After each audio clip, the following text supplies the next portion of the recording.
पंढरपूरच्या मंदिराचं पुरातन काम चालू असताना त्यामध्ये एक तळघर सापडलं आणि त्या तळघरामध्ये काही मूर्त्या सापडल्या। त्याच्यामध्ये श्री विष्णूंची मूर्ती आणि अजून एक मूर्ती सापडली।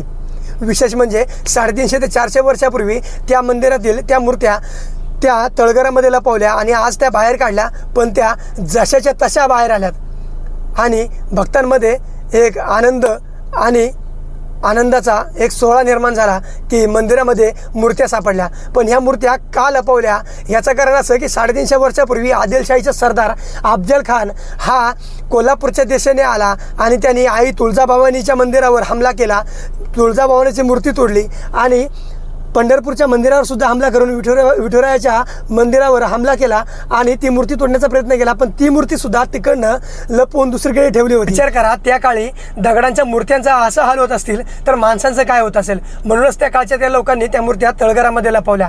पण विचार करून खरंच